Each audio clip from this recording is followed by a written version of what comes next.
Hello everybody and welcome to what is likely to be one of the longest videos on this channel, because today we're going to do the entirety, yeah, you heard me correctly, the entirety of Hollow Bastion. Meaning that we're gonna go there, we're gonna go through the first part up until we face Riku.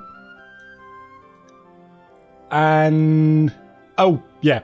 Then we go back to Traverse Town, have the story there, get the new navigation gummy piece with kair and all being there. So we'll also get the Oathkeeper. And then we'll go back to Hollow Bastion to defeat the final boss and seal the keyhole, which that in and of itself is going to take a little bit of time. Not quite as long. Also, this is very, very loud for some reason. So I'm thinking this video is going to be at least as long as Atlantica was, possibly longer. Very likely to be longer, actually. I'm guessing somewhere between an hour and a half I'll spend on Hollow Bastion.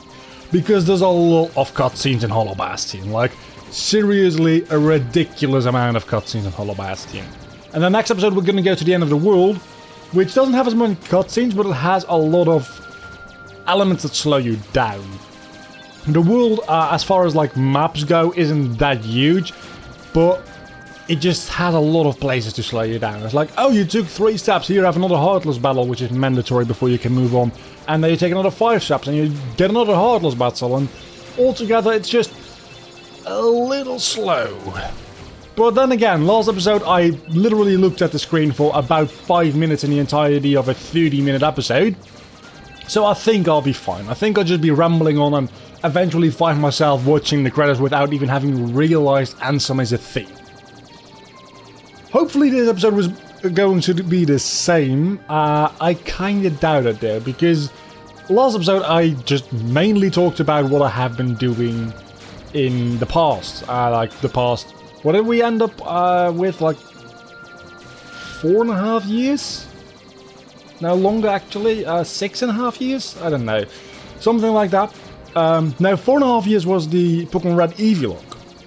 And I think I came up with an answer of over 6 years for Let's Playing in general, so that's what I spent 30 minutes doing, just pretty much YouTube nostalgia. And I'm not gonna do that again. I mean, I could fill the entirety of this episode with more of that, because I literally got until, I think, middle of 2014, and well, we're rather late, I would say, into 2018, so there's quite a bit of content left to go through, and maybe at some point in some other Let's Play I'll just pick up where I left off. Probably not though, because I can't imagine you guys actually wanting to hear the rest of that, especially since all of the content I was talking about is available. Not true, actually. Not all of the content is available. Everything that's in English. So everything after the first year and a half or so of the channel, because all those Dutch videos have been privated, is still available to watch. So why do you want me to talk about them? And I'm gonna stop talking about them because we've arrived in Hollow Bastion now. So before I end up talking about that all over again for an entire hour, 5 minutes... actually, it's more like 4 minutes, should be plenty. Let's actually talk about the game for a moment. Let's not, because while we talk about the game, I'm gonna talk about the game. This world confuses me to no end. Because... actually, I think you guys know. Between games, worlds like Olympus Coliseum, actually Olympus Coliseum is the only world that doesn't get changed up that much. Between Kingdom Hearts 1 and 2 it remains the same, but in Kingdom Hearts 2 you just get the Underworld added on. And in Kingdom Hearts Birth by Sleep, you don't have the Underworld, but you have like a plaza, I guess it is. So that doesn't get changed up that much, but then you go to a world like... actually, Halloween Town is a good example. You suddenly got Christmas Town, but Halloween Town itself is different too.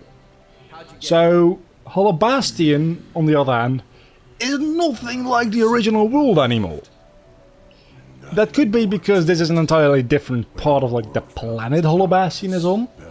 And that's why. But you see the castle, well, you can't see the castle right now. Also, Beast is here for some inexplicable reason. You can see the castle in the distance when this cutscene ends. And the weird thing is, that's a castle. And then in Kingdom Hearts 2, there's 2 castles. One where Maleficent resides and one where Ansem the Wise used to live. And neither of which seems to be this castle. I think it's implied that the one Maleficent's in is supposed to be the remnant of this castle, but it looks nothing like this one. As a matter of fact, the one we're going into in this game looks more like the one Ansem the Wise was using, but the interior is totally different. And I know it's a big castle, so maybe we explore different parts of it, but altogether it just doesn't make sense. Because it's not only the interior, it's also the exterior, which is totally different. And I guess you could explain that away, maybe, by saying, well, this is the front part, and then Kingdom Hearts 2 you only go in through the back, and that sounds a little bit weird.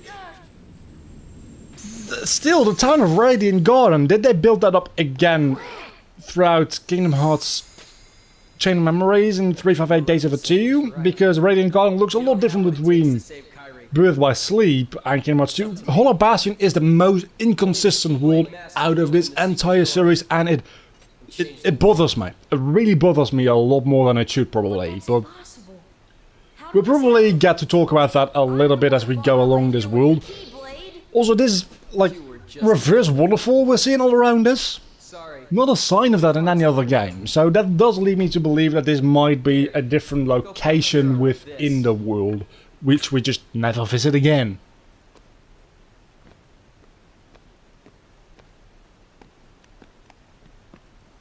Oh yeah, Donald and Goofy are absolute assholes. They're like, oh, the Keyblade went to Riku, and we've just spent like the entire adventure with Sora, but fuck him, he's only got a wooden sword, so what use is he to us?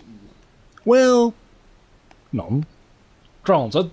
But isn't this entire series about friendship? And I know this is a setup for what's about to happen in the fight against Riku, and that does make the friendship theme very apparent and stuff, but it just doesn't make a lot of sense to begin with.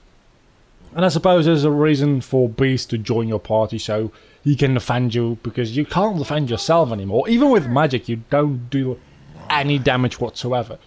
And you just straight up don't hit with your wooden sword, obviously. I do like the addition of the wooden sword here, though, I'll admit that much. I like how you can see how far you've come. Because you started this game with a wooden sword fighting Riku. Well, you didn't have to fight Riku, but anybody who's played this game probably has fought Riku with that wooden sword. And it just... now towards the end of the game, you get it back because you lost the Keyblades. It's... I don't know, it's a circular... cyclus thingy-majiggy. You know what I mean, it's like... it's almost like a mirror structure. Anyhow, let's get back into the gameplay. The castle, yeah, that castle over there. Doesn't look much like either one of the castles, actually. It looks a little bit, maybe like Maleficent's castle, but this one is way bigger. Maleficent's castle is more slender in Kingdom Hearts 2. So maybe a lot of this castle just kind of like crumbled away over the year that's in between the two games, but I can... oh yeah, there we go. It's way different from either castle.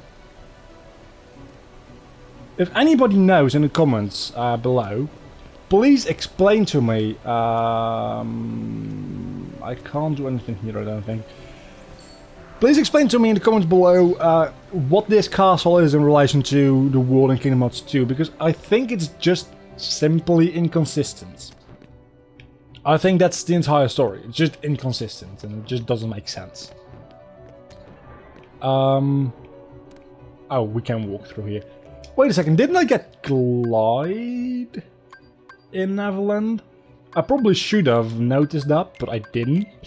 Because I was looking at my old YouTube videos. Yeah, I got Glide, which is a really slow version of it, because... We'll get Super Glide in the next episode, towards the end of the game, granted. But, oh yeah, I can't damage them. What I can, however, do is lock onto something and then use triangle. This is a trick I have not used or not used a lot in this playthrough, because usually you don't need to. That being said, having Sonic Blade is a bad idea. If you press triangle while locked onto something, your enemies, not your enemies, your allies will target them. And just to show you that I can't do shit, here's Thunder. Doesn't really do anything. It's a useful little thing, having the triangle button for aggroing on certain enemies. Having the AI aggro on them, I mean. It's just something that I never really knew up until, I don't know, 3 or so years ago. Equipment. I haven't looked at equipment out because EXP necklace and ribbon are literally the best things you can get. And I still haven't gotten another slot for equipment? That's bullshit. I don't think I honestly need that 1 defense point, but the 2 strength points are rather nice, I would say. Boost 20% elemental... reduces elemental damage by 20%, and this just reduces dark by 20%. But I think... I don't know, Maleficent might actually do fire damage. Then again, someone who's that can't deal damage, so... yeah, strength is a rather important thing here.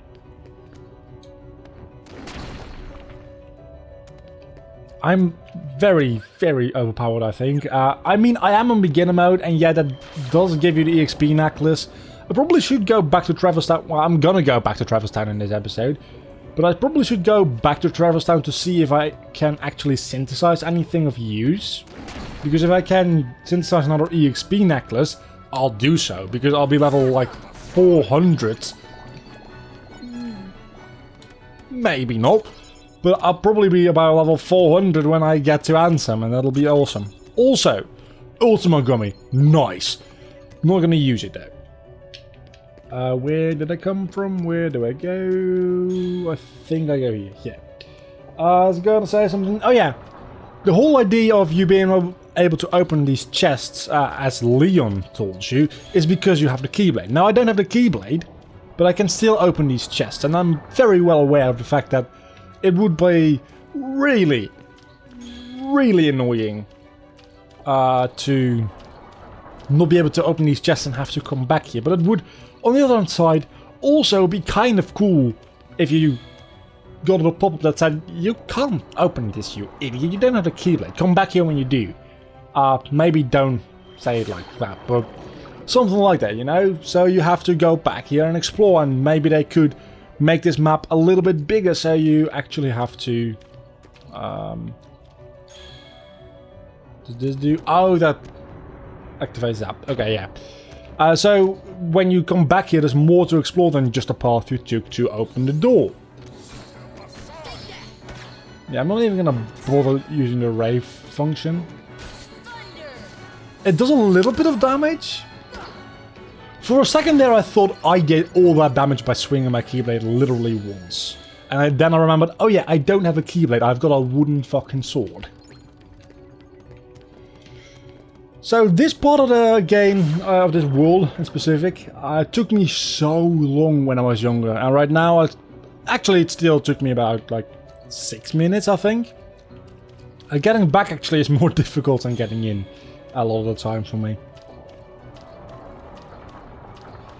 I think I've got it though, because if I just press this button, that should go there and that should allow me to leave. Yes, it does. Yeah, I would spend about like half an hour, 40 minutes in a place like this and just totally be confused. And right now I've got such muscle memory for this. I didn't even have to think about it a lot. I mean, obviously I had to think about what I was doing a little. I mean, it was obvious from my commentary, I would expect. But altogether, it's not that difficult to do anymore. And I really hope that, in a way, I hope, and another way I really hope that's not the case, but I hope that Kingdom Hearts 3 might have places like this again, which actually are a little confusing to begin with. but when you get used to them, they're a lot easier. Okay, so that trick didn't work. Sometimes, if you're fast enough and you... Why am I trying to hit these guys? I'm gonna get my Keyblade back in a second. I'll be so happy. Sometimes when you go into first-person mode and you're quick enough so they don't follow you, enemies will despawn. That's a trick speedrunners use in a couple of areas throughout the game. This is one of them, I do believe. Wonderland is another one of those places. And that's the last... At least the last time I watched a speedrun of this game, those were the two places I think I remember the trick being used. I was gonna say it might work here, but it definitely isn't gonna... Oh, I don't even have to be out of combat to enter. I thought I needed to do a reaction command there. Reaction commands aren't a thing, but you know what I mean. Just press triangle.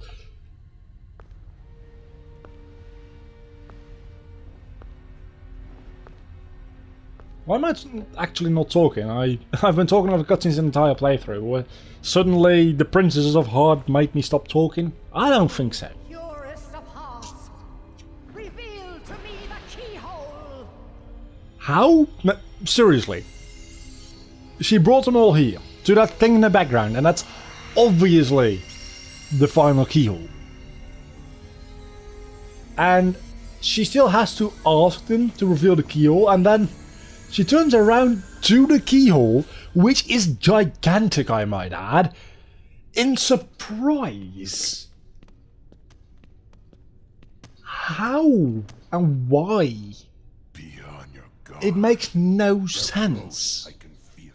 Also, there's a fly flying around here, and I hope it's not going to land on the microphone. And oh, the sky!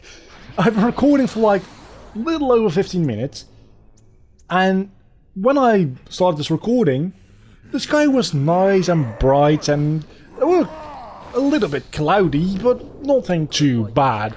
And now I look around me because I noticed my room has become a lot more dark, and I look around and I see a lot of grey clouds, so I think it's going to rain real badly in a second, and I think... My heart will stay with my friends. It'll never die. That was thunder. We'll just see about that. Okay, so it's not just going to rain, there's a real storm coming up, and you're probably going to hear it, because the weather forecast did say there's going to be quite a lot of rain today, and a little bit of a lightning storm as well. So you're going to hear a lot of... I hope you didn't hear that, actually. You're going to hear a lot of rain on the window, and probably some thunder as well. So I'm sorry for that, but I just kind of need to record this today, because... Actually, I could record it tomorrow, I suppose. Well, if it's going to rain, actually, I need to get up for a second and close the windows in the living room, because those are still open, and that's going to be a little bit wet if it's going to rain real hard. So, just so you know, that might be a thing that's going to happen within the next 10 to 20 minutes. I've got a better weapon. My heart. Oh, my friends are my power, because Ventus also says that. It's actually the other way around, of course. Ventus says it because Sora said it, because this is the first game ever released. But chronologically speaking, that is definitely Ventus talking. I've become part of their heart, just as they've become part of mine. It might be close to 10 years ago now, but I once made a video on a totally separate channel, and I don't know if it's actually online anymore, where I made a video of some quotes which were said by multiple people. My friends are my power. I added it together, Sora and Ventus, saying those kind of things, side to side. So cutting out a little bit of silence or whatever where needed, so they would talk in sync. And it was actually, I don't know why I did it. I thought it was fun to do. And then I also did Ansem in this game, talking about every heart returns to darkness whence it came, blah blah blah blah. But Xehanort, Terranort, also says that right after Xehanort possesses Terra. So I did that one as well. I don't know if there's any more of those kind of quotes. Also, again, Riku died without any problem whatsoever. Actually, he almost killed me. I probably should have paid a little bit more attention. I don't know if there's any more of that kind of thing in Kingdom Hearts, where someone says a quote somebody else already said because there's a link between them. Because obviously there's a link between Sora Ventus and there's a link between Ansem and Terranauts. Your heart won this battle. Now there's a cutscene going on. There's not a cutscene going on. I was going to say I'll go... well, my screen sometimes just kind of disappears when I'm recording, and that's always worrying. I was going to say let's keep it with Donald and Goofy, but Beast is insanely powerful. I think I can actually show you how powerful it is, because I'm pretty sure if I go to status, you can see my strength is 38 and Donald is 21 because he's a magic-based character. Goofy is 23, so I'm much stronger, but I did start the game with a couple of power boosts. Beast is 38. It's the same as me. He's also a level higher, of course, but yeah. And he's got... Does he have more HP than Goofy? He's got more HP than Goofy. That's actually remarkable. So now my least favorite part of this world. There's actually quite a few parts of this world I don't enjoy a lot, but my least favorite part is this part, the library. I like it in concept, I don't like it in execution because, quite frankly, it's slow and it's a drag. But the first time you play this, or maybe the second or third time depending on how sharp your eye is, you'll notice that you know this place, because this was the flashback Kair and grandmother were in. But why was Kair in Hollow Bastion? Actually, I've got an answer. I've got a fucking answer now. Not to why they were in Hollow Bastion, that's obvious. She lived here as a child. This is Ansem the Wise's castle, because why else would Kair be in here? Or maybe, possibly, there's a third castle, because Kair is a princess of hearts. So maybe there's a third castle which belongs to Kair and her family. And there's some kind of like Hollow Bastion royalty which nobody's ever heard about. And well, I would suppose after Hollow Bastion fell to darkness. Oh fuck, of course I knew I should have gone with my instinct there. I need Goofy here. I don't think I actually need Goofy. I think that's just an optional book, which you don't actually need, but I'm going to get it anyway, because I never can remember which books you get. I mean, I've attempted some speedruns at this game, but I've only completed the entire game twice in a speedrun. Outside of speedruns, I've completed this game like 15 times, I would say, by now. Let's go down here. Maybe that'll lock us up, maybe it won't, we'll see. It won't, but I was kind of hoping that it would, because I wanted to complain a little bit. So yeah, I only got to this part a couple of times in the speedrun, so there was never really any necessity in any of my other runs of this game to do this quickly and properly. And I think I'm just wasting my time, actually. I'm pretty damn sure I'm just wasting my time, because there's a lot of secrets and books around here. But I think if I just place this book here, if I just place, I need to find a book somewhere. There's one of these things that has a book in it, and I need that one. In the meantime, though, opening these chests, you know, can't hurt. Oh, it's literally right here. This is the book I need, I believe.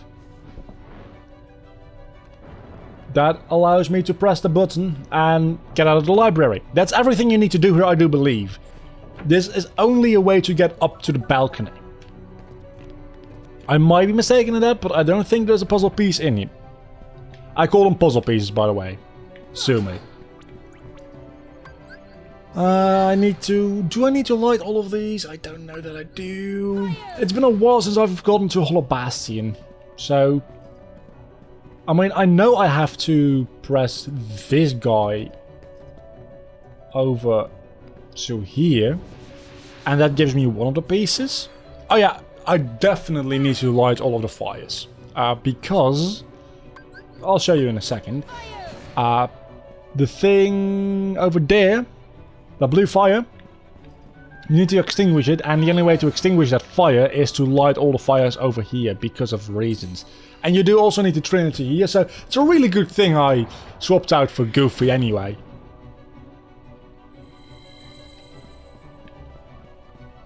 Every time. Just technically speaking, a lightning strike like that would definitely light a candle, I'm just saying. I don't think this does anything. Show me your crushing power. Oh, this one somewhere you need to cast thunder. Oh, right over there. Did I miss any candles? Oh, I did. Yeah, I did.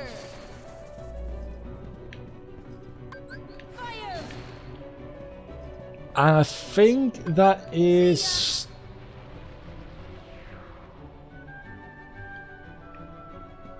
That's just 3 out of the 4. Also, there's no need at all for those platforms because you can glide. But I suppose it's a quick way to get up and down. So that's the second. And then the third is in a chest over here. Where is the 4th piece again? I know where it is, I just don't remember how to get it. I know it gets spit out of the mouth of this thing, but I don't quite remember how to trigger that. And that is worrying. Does it have something to do with the library? No. No. That thing that show me your crushing power. I have to cast gravity on it, I'm pretty sure. You're all magic related in that case, which that would make sense. And maybe refilling my MP was a good idea there, yeah. You see, I had to cast fire. Well, one of them I had to use a Trinity for, but I would expect gravity to work here. Do I have to hit it? Oh, Mighty One, show me your crushing power. Do I have to break the pots? Is that it? That is definitely it. Again, I haven't played through this part in quite a while. I think the last time I played through this was my last Let's Play of Kingdom Hearts. That's not true actually, because a while ago I started recording all Kingdom Hearts games to have an archive of footage of Kingdom Hearts games. And that is the last time I played this part of the game. But that by now is surely like a year ago. Okay, this cutscene is gonna last a little bit longer. So I'm going to close those windows real quickly because I don't want to clean up. The heart that is strong and true shall win the Keyblade. What? You're saying my heart's weaker than his? For that instant it was. However, you can become stronger. You showed no fear in stepping through the door to darkness. It held no terror for you. Plunge deeper into the darkness, and your heart will grow even stronger. What should I do? It's really quite simple. Open yourself to the darkness. So yeah, it's already raining apparently. I can't hear it from my room here because I've already got my window closed here. But apparently it's already raining, so maybe this is gonna be everything and it's not gonna be that bad, but I kinda doubt that, to be honest, so let's hope it's not gonna be too bad. Also, I legitimately don't understand how this works, because you get those pieces, you fill in the puzzle part there, and then get a cutscene, that's fine, as soon as you walk through it. But it doesn't spit you out in this place, it spits you out again in the main hall. Facing inward. How does that make any sense? Maybe the trick will work here? Doesn't look like it. Yeah, so why does it do that? Because your first instinct after a cutscene like that is just walk forward, which means you walk right into these enemies instead of progressing with the actual game. Maybe it's to give you a couple of extra fights for some extra experience, but I should be the one to choose to do that, not you, game. So please don't choose that kind of thing for me. Also, did I just hear a sound effect? Well, of course I heard a sound effect because I used a spell, but I mean like the completion sound effect of something. Do you guys understand what I mean when I say completion sound effect? It's like the Kingdom Hearts equivalent of the Zelda you got an item tune. It almost sounds a little bit like it, actually. I've been complaining a lot about Bastion so far, but I want to take a moment just to calm down and say I like this part. I mean, not this particular part, but in about 3, 2, 1, right about now, you go there. You go there, there you go. Wow, grammar, it's difficult, isn't it? You get stopped and you have to fight a wave of Heartless. It's almost like a wave of Heartless. And then you can continue once you have beaten them. And then you get to do the same thing at the end of it as well. I don't know why this is fun to me. It's almost like a mini Colosseum, which you have to do every time you want to cross this gap. But hey, it's fun. Actually, equipment. I haven't checked your equipment in a while. Okay, I've never bought you anything else. Maybe I should have done that before going in here. Brave Warrior, got any good upgrades for that? Why does my... I think it's my HDMI cable. I think it's just my HDMI cable.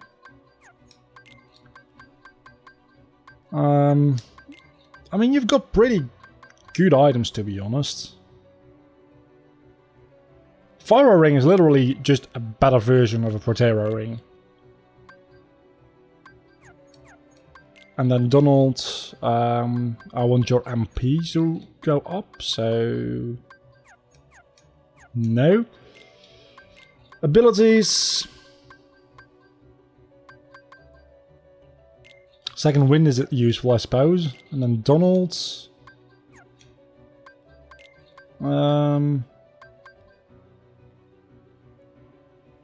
Leaf Racer would be useful, but I'm not going to give that to you.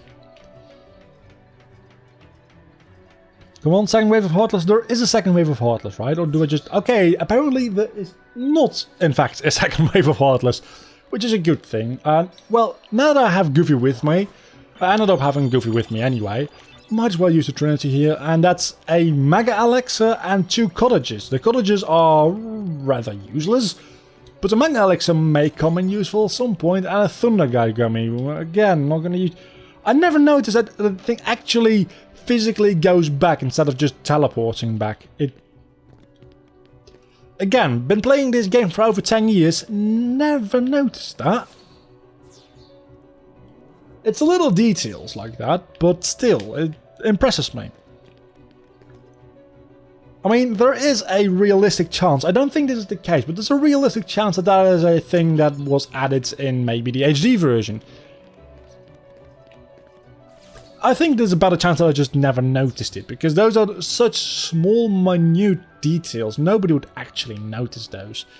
Yeah, never mind. I was gonna say maybe I can get to that chest, but if I have to fight that many enemies for it, I'd rather fight him in here for reasons.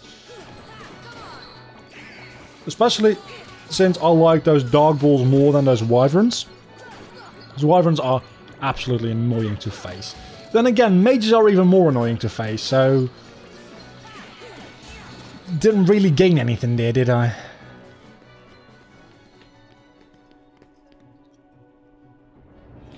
So we're already 45, not quite, 35 minutes in here, and... Honestly, I think about an hour and a half will do, because... It's not that long until we fight Maleficent, but we have to fight 2 versions of Maleficent and then Riku. Then go all the way back to Where did I miss something? I missed something. I then go all the way back to Traverse Town and then again back to Hollow Bastion, which we can't walk because we have to take a new route. Then fight the actual final boss of this world and then get some more cutscenes before we can go to the end of the world.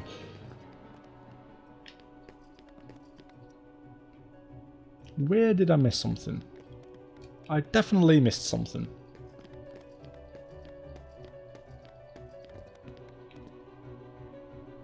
I don't think I understand. Because I can't get up there yet.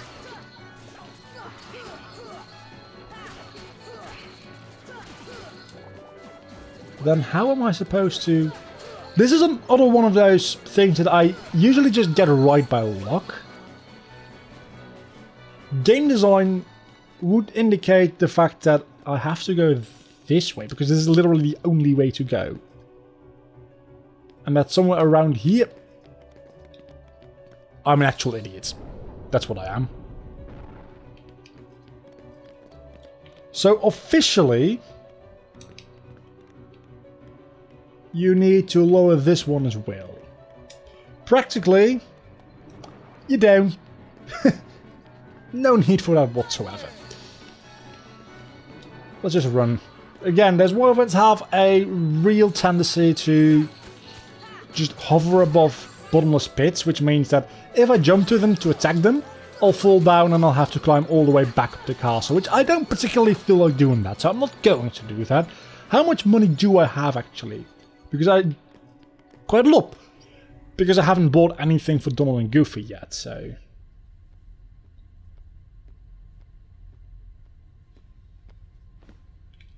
It's interesting. Does Maleficent at this point know that she's not talking to Riku anymore, she's talking to Ansem? Because Ansem is the heartless of Xehanort, and Xehanort was the one to set her upon this quest in the first place. To collect the 7 Princesses of Heart. So, does she know? Doesn't she know? Did Riku at some point just tell her, you know, you picked up this this boy with a lot of potential for darkness. I'm sorry to say, but he's not gonna be a thing anymore. I'm here now, I'm possessing his body. Impossible. The Princesses of Heart are all here. It must be her. The princesses are all here, but what about their hearts? She will never be able to release her power. Maybe it's because she's not in that thing. All these others are like in things where you like keep them. Kair's just kind of laying on the floor. Maybe you should put her in her own thing. Also, why is her thing, I'm just gonna call them things, separate from all the others? Because she's not a Disney character? Doesn't make a lot of sense in universe. Okay, that sneaky glow does lead me to believe Maleficent has no idea who she's talking to. We're about 40 minutes in and we're fighting Maleficent 1. Maleficent 1 is a really easy and short fight. Maleficent 2 is a little bit more annoying, and then we get into Riku. So I would say it's going to be about 15 minutes by the time we defeat Riku. And then it's going to be about an hour and 5 minutes by the time we get back into Hollow Bastion. So about an hour 20, 25 by the time we finish this episode. So that's got to be about like 40 more minutes. And it's not even raining that hard altogether. It's really weird because it's really dark outside all of a sudden. And it's 2:15 PM. So using gravity on this thing is a lot quicker actually to get it down. I kind of forgot. Gravity is a lot more useful than you would think it is actually. Just keep mashing X. Because she's almost dead already. Maybe use Cube? Okay. Keep mashing X. And keep looking at your HP counter.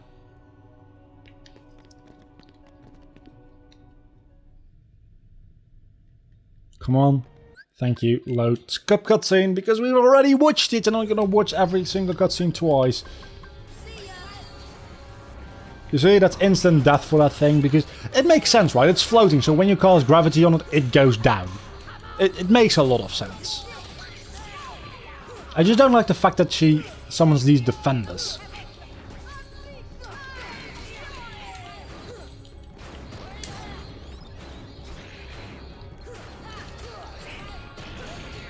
Okay, it seems like I'm safe now, and she's down to her last bar right now. Yeah, okay. Let's heal, and she's dead. Like I said before, I mean, I literally just died, but things can't kill you if they're dead. So, strength is more important than a little bit of defense or HP, in my opinion. Max accessories! I can't equip another accessory! Finally, I just complained about that! Right in time for the second fight with Maleficent, and more importantly, right in time for the fight with Riku. I didn't even look at my own abilities, I just realized, when I just went into the abilities and equipment. Because, of course, I already looked at my own equipment. A little bit of a burp there. Okay, I saw a light flash, so there's going to be a thunder strike soon.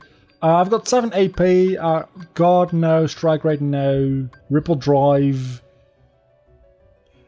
I've got a lot of MP actually, so that might be worth it.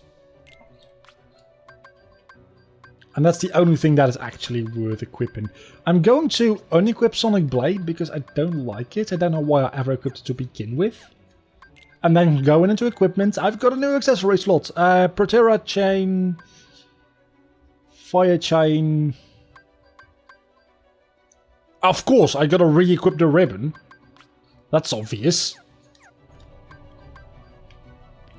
Save points. I don't need to heal actually. Let's go fight Dragon Maleficent!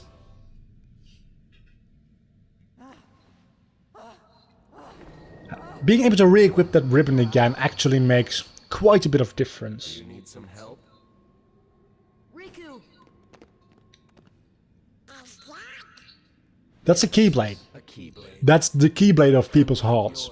And I made a video about my top 5 Keyblades. Or I think it was top 5, maybe it was top 7 because I wanted to be topical. Now, open your heart. And this was an entry on that list, and for a very good reason, because this is made up of 7 pure lights. At least it was supposed to be. It is not made up of Kair's heart, so it's got 6 hearts inside. Wow, that's actually pretty loud. It's not got Kair's heart, so it's incomplete. But if you would make a Keyblade with 13 dark hearts, or add 13 more dark hearts to that Keyblade after Kair's heart was added, that would make the Keyblade, or the X-Blade, or the Chi-Blade, or the Kai-Blade, however you want to call it. This is the real boss fight, by the way. This is actually a little bit more difficult as well. Well, the real boss fight is Riku. Last time I fought Riku, it was actually insanely easy, but that's what was when I had the Metal Chocobo. I've never actually fought Riku without Olympia or the Metal Chocobo. This is the first time I'm using the Pumpkinhead for it. So that should be interesting. It's actually the first time for the entirety of this world I don't have Olympia or the Metal Chocobo. I never realized I always did Olympus Colosseum. The Hercules Cup. And of course the Pegasus Cup. Before going in here, and this is the first time I've never done that. That makes no grammatical sense whatsoever. Anyway, so yeah, that Keyblade is like, in a way, is half of the Keyblade. So Xehanort got very close here, without us knowing what the full plan was, and honestly, without the development team knowing what's going on, because nobody knew what this was going to end up being. Nobody knew how fucking convoluted and all over the place the story of Kingdom Hearts was going to be at this point in the series, over 10 years ago at this point. We ended up there though when retroactive continuity is a thing. Usually a retcon means, oh, that thing I told you only worked in these circumstances, and in this circumstance it's different, so we can use this very popular, very good example. Dragon Ball Z. Fusion, right? It was said that the Fusion dance lasts for 30 minutes, which is still true, because it's never used anymore, because Goten and Trunks don't seem to exist anymore. And the Potara Fusion was permanent. And then in Dragon Ball Super they're like, oh, but we really want Vegito again, but do we have to deal with splitting them back up again, and we have to do all the Dragon Ball stuff, and So they just kind of made a new rule. Oh no, it's only permanent if you're a god. Now if you're just a mortal, it just lasts for an hour. That is an example of a retcon where the rules get changed. But Kingdom Hearts is really good at retconning things where they're like, oh yeah, that thing we never really explained before, that actually had meaning. And there's not a lot of things where rules get changed, only added, and I think that is a fundamental but very, very important difference. The Heartless were using Maleficent from the beginning. So I'm about right, I think, because we're about 46 minutes in, and after this cutscene we have to walk a little bit, watch another cutscene, so by the time we've beat Riku, it'll be about 50 to 52 minutes in. Obtain Fire Glow. That is the Mushu summon, I believe. It's really sad that you can't ever really come back. I mean, yeah, the fight against Xemnas is a thing, but it's a really nice place, and I think it might be one of the larger open spaces in Kingdom Hearts 1. Of course, it's nothing like the Savannah in Kingdom Hearts 2, which is absolutely gigantic. And in the cutscenes, of course, you have Disney Castle, which in Kingdom Hearts 2 you have as an actual playable area, which is also very, very large. But I think, as far as just wide open areas go, that might be the one of the larger ones in Kingdom Hearts 1. I'm trying to think about... I mean, if you're not just talking about large open areas but maps in general, Atlantica gives you some real big maps. And let me think. Traverse Town doesn't really have big maps. Deep Jungle doesn't really have big maps. I suppose the Bazaar Room in Wonderland is rather big. And then, I mean, Colosseum doesn't really have anything that's big. Kairi. Then we've got Agrabah. The entrance to the Cave of Wonders is bigger than that place we were just in there. I think it's called the... I don't know what it's called actually. That girl is lost. Does it even have a name? She cannot wake up. That's interesting. Probably should look that up. You're not Riku. How... Keyhole cannot be completed. Sora, how do you only notice this now? You transformed into this dark form when you were fighting him the first time, and you're like, oh, that's just Riku with a new fashion sense. Yes. Then you heard him talk about Maleficent and saw him, like, with the Keyblade unlocking her heart, already having the double voice, and you're still like, oh, that's Riku. Now, however, you realize that this is not Riku. What makes you think at this point it's not Riku and not any earlier? What is a trigger for you realizing this? Because it seems a little strange, I'm gonna be honest with you. It's been there all along. Kairi's heart rests within you. Kairi's inside. I mean, seeing this plot twist, I realized the thing I just talked about with retcons is that a retcon which changes rules is a retcon, but a retcon which adds rules, adds like lore to something, is closer to a plot twist than it is to a retroactive continuity, in a way. Interesting way to think about it. Never really thought about it that way. Still, I'm like, seeing light flashes and I'm hearing thunder, but I'm not hearing or seeing that much rain outside, which it's a little bit weird. I don't often get dry thunder here. I know it is a thing. I know it's very much a thing. I think in some places in America that happens where it doesn't rain. There's just lightning and thunder coming down from the skies, which that sounds terrifying to me in a way. But that doesn't happen here usually, but it seems like... I mean, it's not entirely dry, not raining, because like I said, when I went too close to windows in the living room, I could see it raining a little bit. I know, by the way, this is just normal RPG progression, but when you fought Riku on the islands, defeating him gave you like 3 experience. Right now, even just countering him, the attack experience you get from it is, I think it originally is like 28 or something, and with the XP necklace, of course, it becomes 34. And then his bigger attacks, especially apparently, seem to be 68 experience, which that's like 10 times as much as defeating him was before. It really shows you Enriku's power increase since the start of the game, and I don't know if that was intentional. It probably wasn't. Again, it's probably just normal RPG progression. Also, I love this attack. I don't love dodging it, but I love the way it looks and the way it just...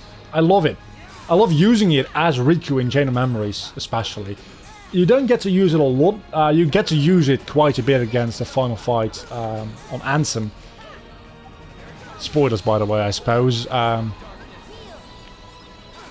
But generally speaking, you don't get to use it a lot in Chain of Memories, but it's really one of my favorite attacks. It is really close to Sonic Blade as far as how broken this goes, but you can't spam it as much since Riku can't build a deck in Chain of Memories.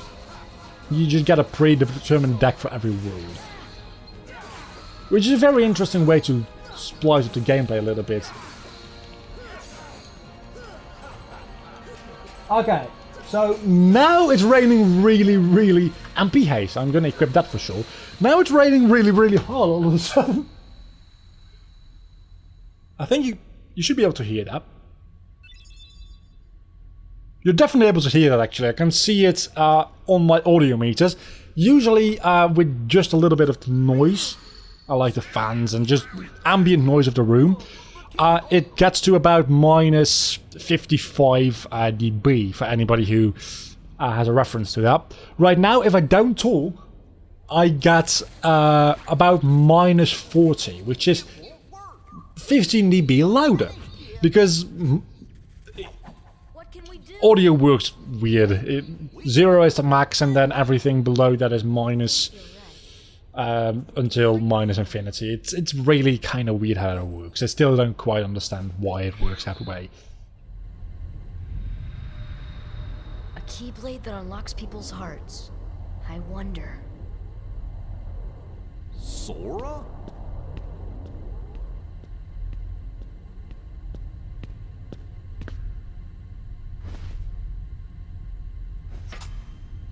Sora! Hold on!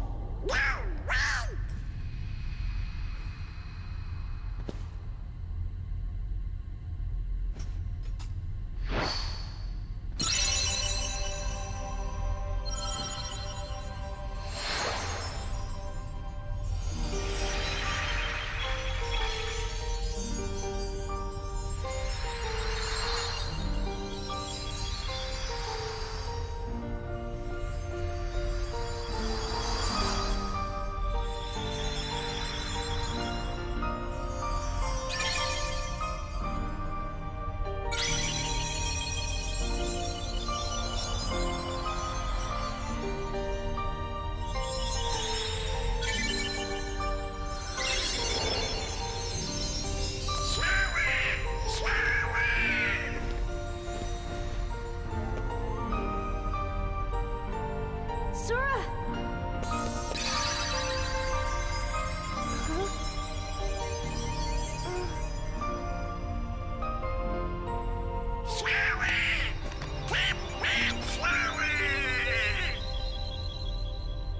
So yeah, I decided not to talk. I mean, I'm gonna talk again now. Not to talk over that because that is legitimately probably one of my favorite cutscenes in the entire Kingdom Hearts series, especially because accompanied by the music, which isn't copyright sensitive, like the actual,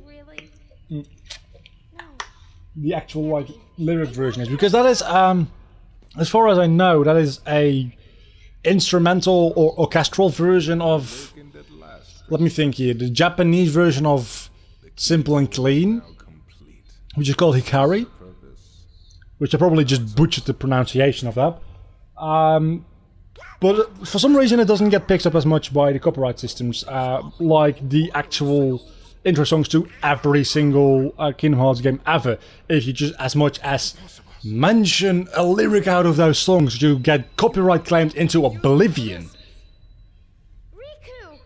One thing I want to ask though is, Okay, Sora stabs himself with the Keyblade of People's Hearts, and that releases Kairi's heart, and of course turns him into a Heartless. Spoiler, we'll see that in about 2 seconds. But why does it destroy the Keyblade? Is it because Kairi's heart is inside it? If anything, it would have to absorb Kairi's heart and complete that Keyblade, wouldn't it? And wouldn't such a Keyblade be able to just release Kairi's heart and leave Sora's... I mean, that's just a little bit of headcanon there. There's no precedent for me believing that whatsoever. This is also something that I really do appreciate, you playing as a little bit of a Heartless. When I used to be younger, I was like, but why is Sora a shadow? Because Sora, it doesn't make any sense. Because Sora is really powerful, right? So why is he the weakest form of Heartless? Of course, that is because... yeah, I can jump, luckily. Of course, that's because, simply, he doesn't have a lot of darkness in his heart. So, of course he wouldn't have a powerful Heartless, because he would have to have powerful darkness for that. That took me about, like, 7 years to come up with. Yeah, I wasn't a smart kid. Again, I hope Kingdom Hearts 3 has something like this, maybe with Riku turning into a Heartless, but since Riku has control over his darkness, he might actually maintain his senses as a Heartless. That would... Okay, this is a theory I just came up with literally on the spot, but that would be awesome. Imagine that. Imagine Riku turning into a Heartless in the final battle or something, and then Sora's like, no, Riku, and he just turns around like, mate, I'm still myself, I'm Riku. And he turns to his enemy at the time, because everyone's going to probably fight one of the Xehanorts. I really hope that's the case, at least. Aqua's going to fight one of them, and then Terra's going to fight one of them, and then... If Terra returns, that is. Now Ventus is going to turn... Actually, Aqua... Hang on, for a split second there I forgot Aqua was getting ignored as well. That might be a bit of an issue. Anyhow, so everybody is going to fight a certain amount of them. Kairi is going to fight, hopefully, Aqua. And then Aqua is going to fight Terra, and then Terra is going to fight Vanitas, maybe. I don't... Actually, no. Because Ventus is definitely going to have to fight Vanitas. You see what I mean here? Everybody is going to get their own fight, hopefully. And then Riku loses his fight, gets turned into a Heartless, turns back to the person he was fighting, which... Who would that be? Oh, I'm actually stupid. Of course that would be Ansem. He turns back to Ansem, and... As a Heartless, he's so much more powerful because he doesn't hold back his darkness anymore at all. And he just absolutely obliterates Ansem. And you get to play as Riku's Heartless during that. That would be awesome. Please, I really need this to be a thing right now. Heartless everywhere. The only way to stop them is... If that's not a thing, I'm going to be very sad. Kingdom Hearts 3 has to be amazing, and this is one of the ways it can be amazing. Also, we're gonna get one of the best Keyblades in the game in a second. Not in a second, actually. At the beginning of next episode, we're gonna get it. There's a difference between the original and final mix versions of this game. In the original, of course, Ultimate Weapon still is a really good Keyblade, but it's way too difficult to get in this version. In the original, a good alternative was the Oblivion Keyblade. I mean, we're gonna get a new Keyblade, Oathkeeper, in a second, but I don't think it's that good in this game. But in the Final Mix version, Oblivion is still really powerful, but we've also got the Rumbling Rose, I do believe it's called. You get it from Belle after finishing Hollow Bastion and going to talk to her. Also, you'll get Kuraga from Aerith when you finish Hollow Bastion. That's not actually... I was going to go right back into the world map. Let's not do that, because we need to go to Kairi to get a thing. And with a thing, I mean a Keyblade and a Navi Gummy piece. We don't get a Navi Gummy piece from Kairi. Actually, can we even get it without talking to Sid? We're about to find out. Also, what happened with my voice there? I swear to God, I didn't do that on purpose. Okay, so we definitely cannot get this without talking to Sid. We can, however, use the first White Trinity ever. It's surprisingly hot here after an hour. Who would have thought, right? It's an orichalcum. That reminds me, actually. Let's see if we can make anything useful in the synthesis shop. Since we have to go back there anyway to talk to Sid. Might as well. Holy hell! There's a lot of rain falling down. I just realized that if this weather keeps up, there might be a little bit of a... Oh no, I'm not fighting you, I'm not fighting you, I'm not fighting you, I'm not fighting you. There might be a little bit of an issue with the power failing. If that ends up happening, I'm gonna have to re-record this entire episode, because if I don't finish the recording by pressing the record button, the file gets corrupted. So maybe it's not a good idea to do this during a storm. Yeah, the EXP earring takes all kinds of special things. Fury Stone, I think, powers all the stones are from special heartless, like the pink one we just saw. Dark Matter is a special item which you can get a couple of different ways, but it's difficult to get as well. Serenity Power, I don't actually know. Power Chain sounds interesting though. Energy Bangle, why not? Let's just mix these as well, because we can, frankly speaking. Equipment... Let's see, Power Chain increases strength by quite a bit. My question is, do we still need the EXP necklace at this point? I mean, it can't hurt, right? I'd sooner get rid of this ribbon again, actually, I think. It's 3 defense, though. I think it's worth it. I think it is. Before I forget again, we want to go to Huey, Dewey and Louie, or whatever the hell they're called, and buy some new items for Donald and Goofy, because I haven't done that in literally like the entire game since I started. I want to buy the... I think the Wisdom Staff, a powerful staff that raises max MP by 1, also fairly good physical attacks. A tremendously powerful hammer made for combat reduces, yeah, definitely the Wisdom Staff. I don't have enough money though, so let's see if I can sell anything. Stock. Anything worth... I'm not going to sell a ribbon. Mystery Mall, I don't know what it is, but it's gone now.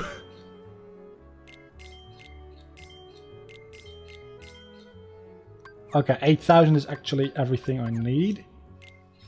I want to buy the Wisdom Staff, and I want to buy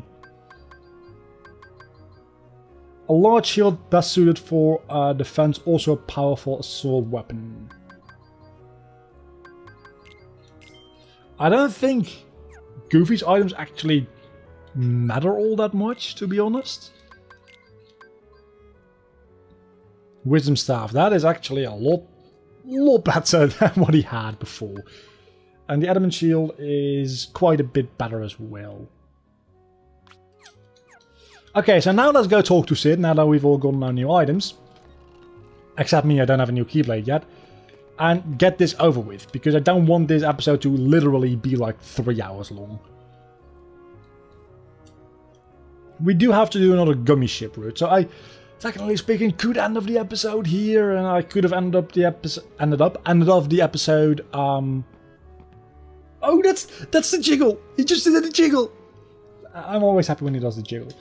I could definitely split it up into 2 episodes, and I still can in editing if I really wanted to, but I'm not going to, because I said I was going to do this in 1 episode since pretty much the beginning of the series, and surprisingly enough, we're about an hour in, and I feel like it's going fairly well so far, so let's just keep going, man. Let's just keep going, and after this episode I'm going to stop again, because I don't want to have thunder strikes all throughout the next episode as well.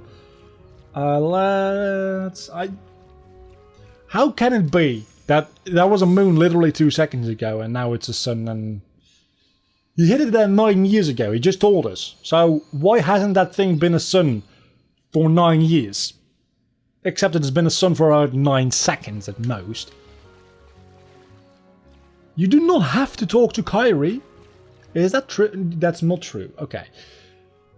I thought you didn't have to talk to Kairi, maybe, but okay. So this cutscene, it's got a really weird parts in it because at some point you get a point of view from Sora's perspective.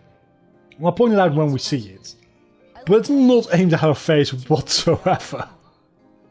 And it's just kind of weird. I mean, I know there's like a thing going on between them, but I don't think it was meant that way. I think it was literally just they didn't think about it. If it was meant that way, however, I think it's absolutely genius.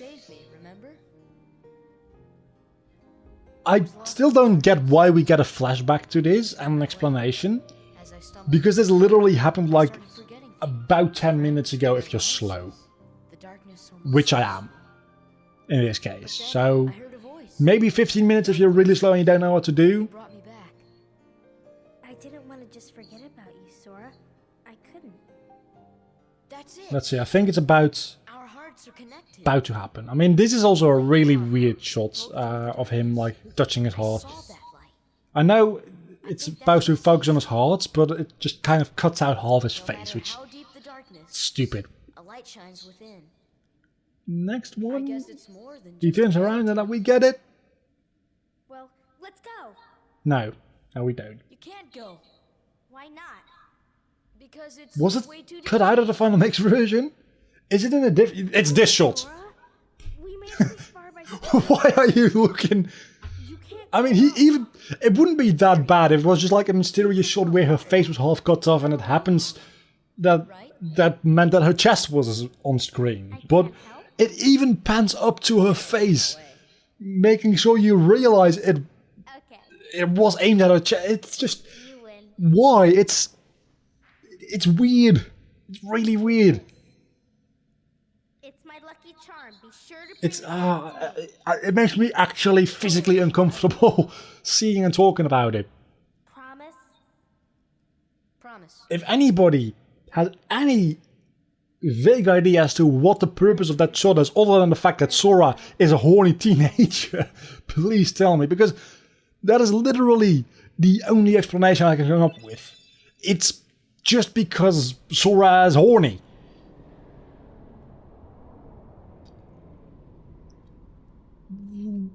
Which is kind of weird because this game is rated for like 12 plus and these characters are like 14 or 15 or something.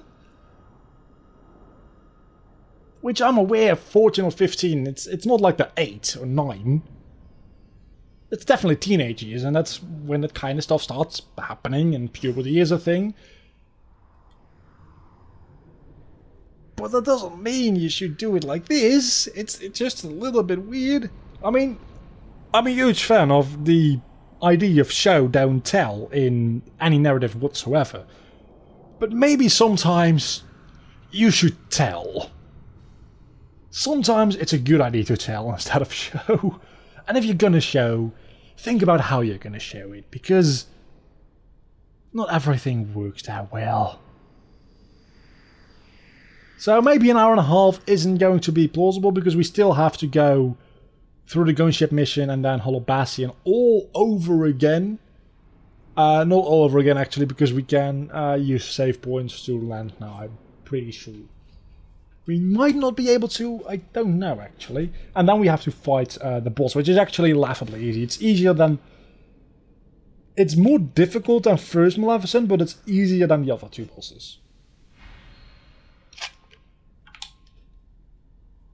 I think the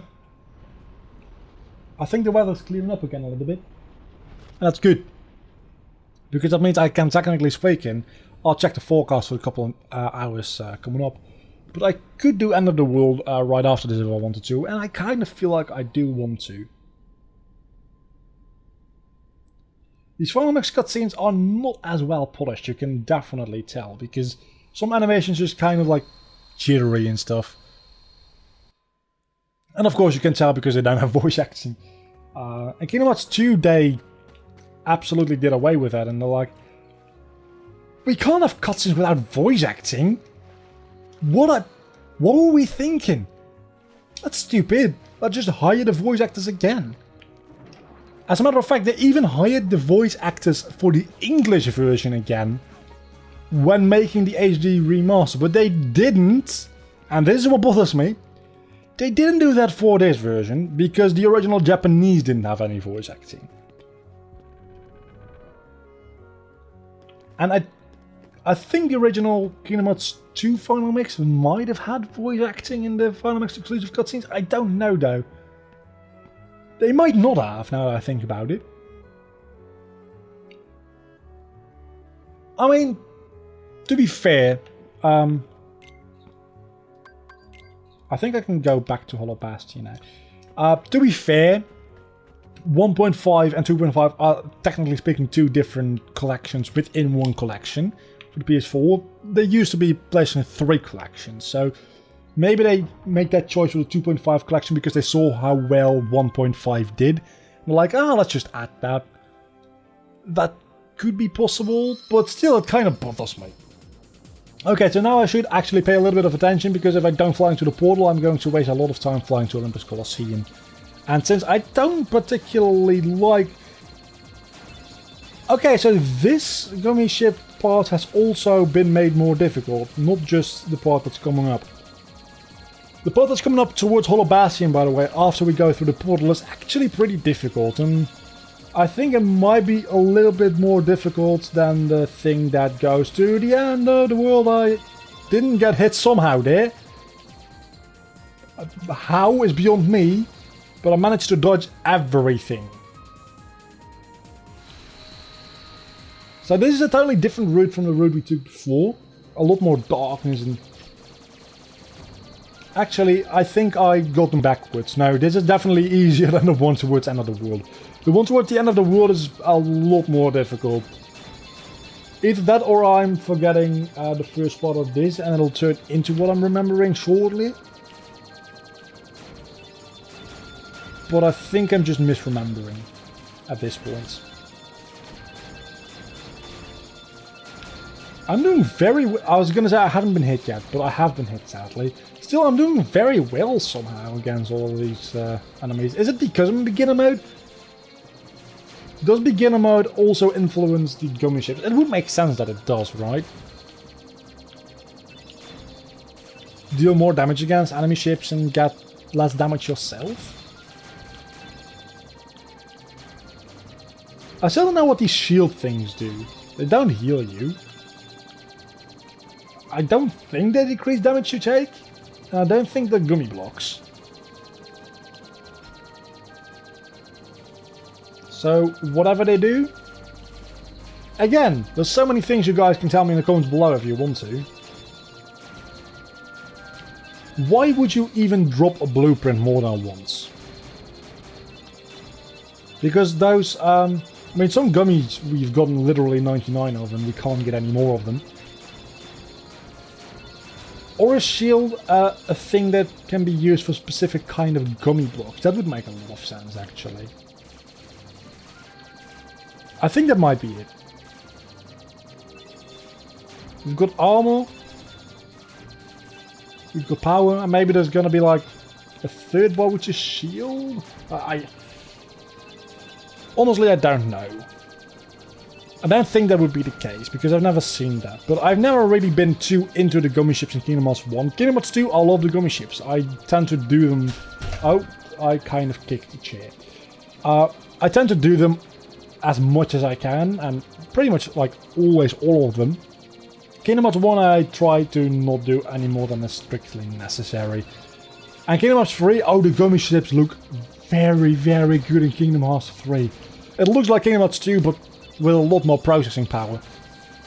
Which is probably pretty much what it's going to be, just a more flashy version of Kingdom Hearts 2, and That actually surprises me, because Kingdom Hearts 2 already has a lot of like flashing lights and stuff going on, and a lot of quick and dynamic camera movement, and Gummy ships in Kingdom Hearts 2 are just really, really good, is what I'm trying to say. So Kingdom Hearts 3, improving on that is gonna be difficult, but by the looks of the trailers we've gotten, we're gonna do it. We're gonna do it. So maybe a shield actually does reduce damage, because I've gotten literally 1 sliver of HP damage so far. And I can't see how that would be a thing without reducing the damage I've gotten.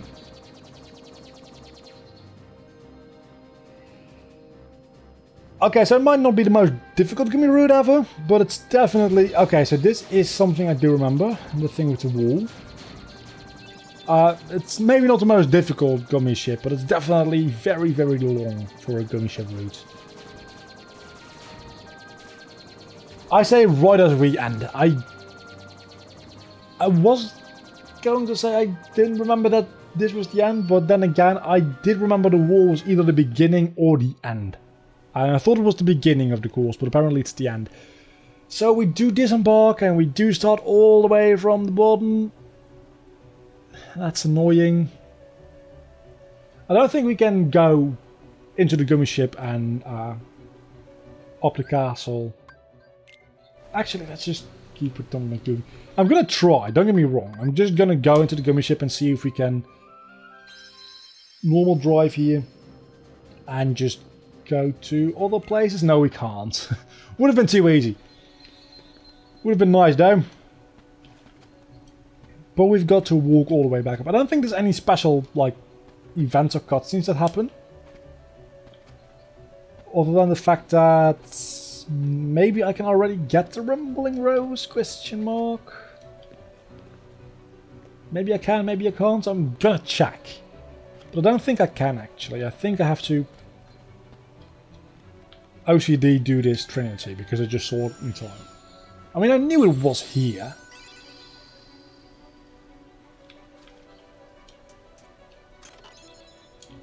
It's just a gummy. Gummy block.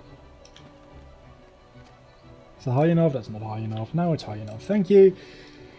I don't want to do all of this again, but I kind of have to. Can I skip this? I can't skip this. And it doesn't take too long. It literally takes as long to watch it as it does to open the menu and skip it. But still, I would have liked to skip it, because at least that way, even if it takes literally just as long, or maybe even longer, it feels faster because you're doing something. I'm gonna skip all the Heartless though. I mean, like I said, I've been wearing this EXP necklace the entire game.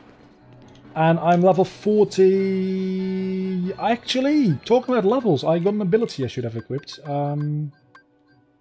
Ragnarok is also a really good ability. I'm not gonna... Am I gonna... Let's use it. Ragnarok is really good after all. And I'll show you why. As I said, Ragnarok is good. Takes a lot of MP though, so maybe the Oathkeeper isn't such a bad idea to equip if I'm going to be using Ragnarok. But I don't think I'll be using a lot of Ragnarok, so I'm not going to equip the Oathkeeper. Stupid idea to use all of your MP without healing. Who healed me? Donald didn't heal me, did he? Did I just pick up a lot of HP orbs? Sounds plausible. Yeah, definitely. The Wyverns drop a lot of HP orbs. I wanna go on. Please die.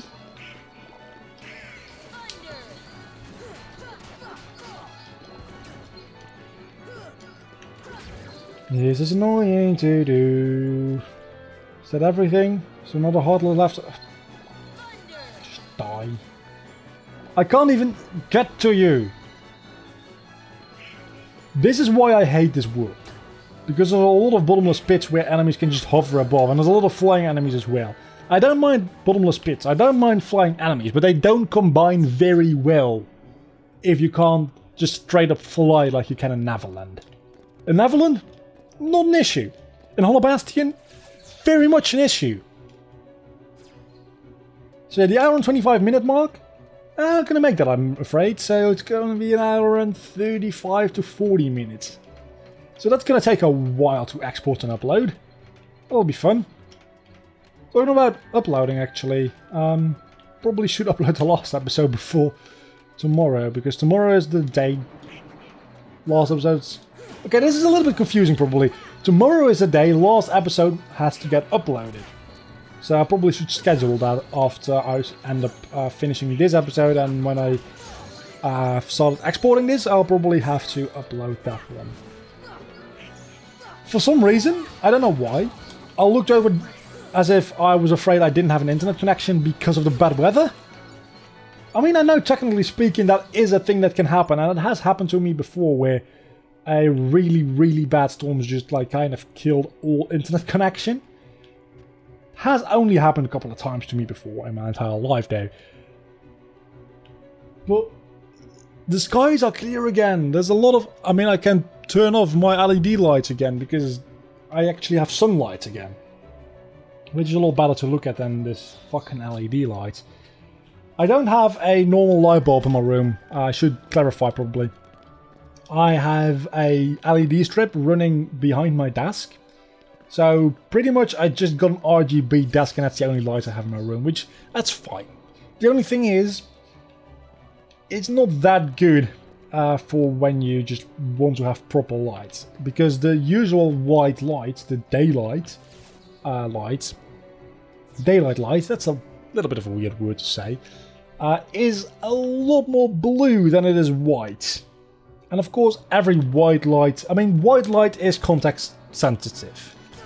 Because if you sit in a room for long enough with like just a normal everyday light bulb, you'll start to think of that and your eyes will adjust to that as being white, while in reality it's fairly orange. And the same goes for when you are outside. When you sit inside within that orange light, you look outside and it's a little bit tinged blue. When you're outside, it's the other way around. Things inside are a little bit tinged orange. Then again, this LED light I've got here is insanely blue. I think Jasmine gives me Firaga.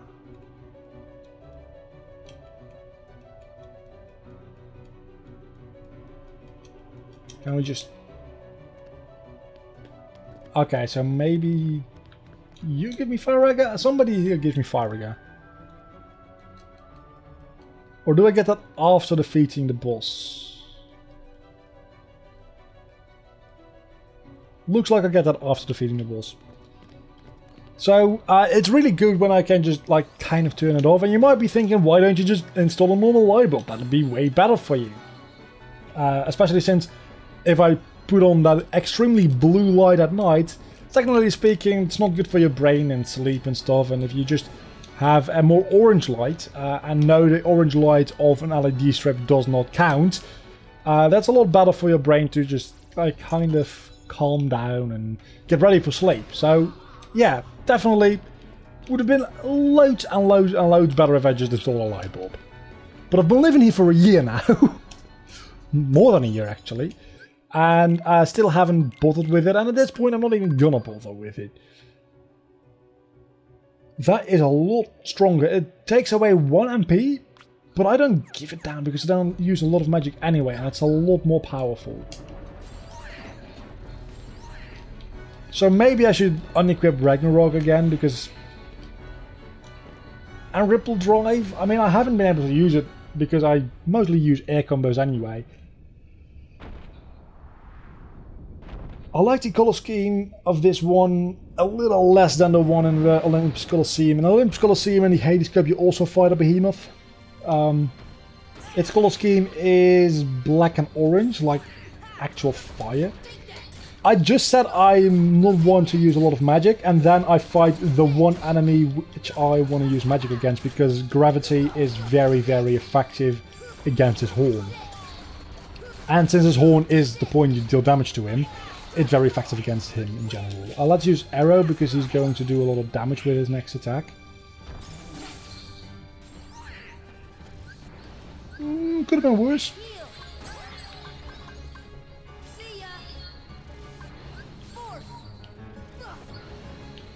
Okay, so that doesn't do a lot of damage actually. But it makes him come down quicker. So that allows you to do more damage. And then he will retaliate with the move he just did. I just looked at his HP bar up. And I didn't notice he was already dead. Not literally, but any practical purposes, he's dead, man. He's very dead. I deal so much damage. I mean, I'm very powerful and strong and overpowered, and that gave me 2 levels. It's a good thing I didn't take away the XP necklace. Oh, Omega Art is a very good item as well. Okay, I've got a feeling that Sora's going to be more powerful in a second. Much more powerful. Sora, you did it. And that is the end of the gameplay for this episode. And an hour and 25 minutes. So, adding in the cutscenes, an hour and 30 some minutes will be plausible.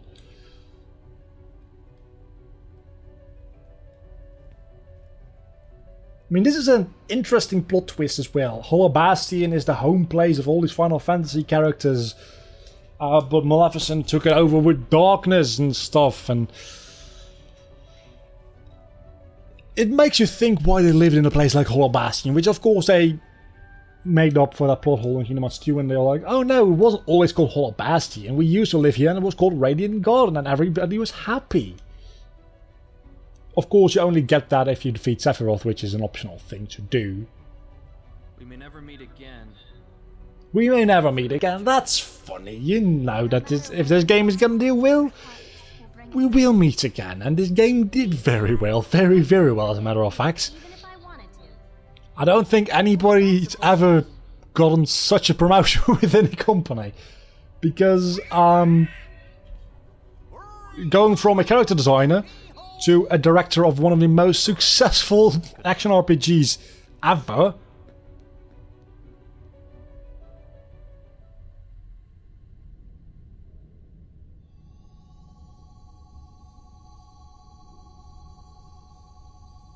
Got an email, what's important, and some people just annoy me very, very much. I don't really like some people. I mean, I'm not going to get into any details, so don't get your hopes up. But sometimes you just get an email and you're like, really, dude? You cause me so much extra pain and work in my life. Why don't you just do your job properly, I'll do my job properly, and everybody will be happy. Instead, you gotta make my life not even like painful or hard, but just a little bit more inconvenient. And honestly, that annoys me even more. That it's just a little inconvenience. You know what doesn't annoy me though? The fact that I finally finished this episode within an hour and a half. So until the next time, do not forget to leave a like, comment, subscribe to my channel if you've enjoyed this video. Until the next time, equipment power chain is going to change into Omega Art, which, oh my god, I am so happy. Bye.